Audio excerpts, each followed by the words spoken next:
नमस्ते दोस्तों, आपका स्वागत है शुभ कोरियन में, जहां हम उम्मीद करते हैं कि आपकी कोरियन सीखने की यात्रा शुभ हो।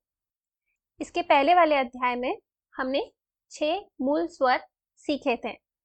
इस अध्याय में हम उन 6 स्वरों का अभ्यास करेंगे। तो चलिए शुरुआत करते हैं हमारे पहले स्वर से, जो था आ। तो हम इसको 10 बार लिखेंगे और इसका उच्चारण करेंगे। तो अब आप अपनी पुस्तक और अपना पेन अपने हाथ में रखिए, कलम अपने हाथ में रखिए और इस स्वर को लिखने का अभ्यास कीजिएगा हमारे साथ, ठीक है? तो चलिए शुरुआत करते हैं। आ से एक सीधी खड़ी रेखा, उसके दाईं तरफ छोटी सी आड़ी रेखा। ये स्वर है आ। आ लिखते जाइए और उच्चारण करते जाइए। आ आ आ आ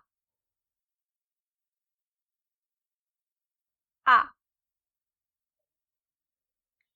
आ आ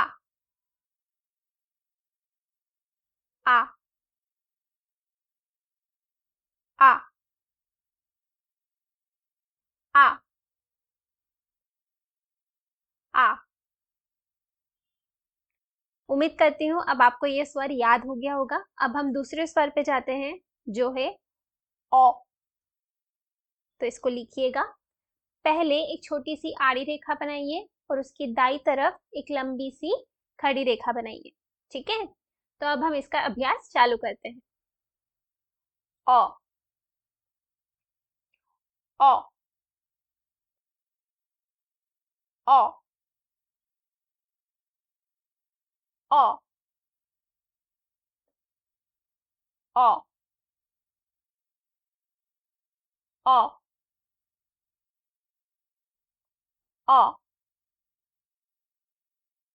ओ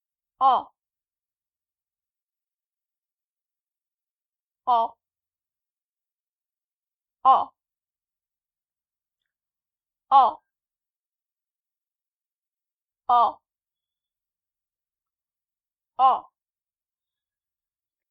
इसके साथ ही हमारा दूसरा स्वर भी समाप्त होता है। अब हम तीसरे स्वर पे जाते हैं, जो है ओ। लिखिएगा। ऊपर से एक छोटी सी खड़ी लाइन बनाइएगा और उसके नीचे की तरफ बनाएंगे एक लंबी सी आड़ी लाइन, ठीक है? शुरुआत करते हैं। ओ ओ ओ ओ ओ ओ ओ ओ ओ ओ। तो उम्मीद करती हूँ आपको अब ये स्वर याद हो गया होगा। अब हम जाते हैं अगले स्वर पे, जो है ऊ। इसको लिखने के लिए हम पहले बनाएंगे लंबी सी आड़ी रेखा और उसके नीचे छोटी सी खड़ी रेखा, ठीक है? तो अब इसका अभ्यास करते हैं। ऊ ऊ ऊ ऊ ऊ ऊ ऊ ऊ ऊ।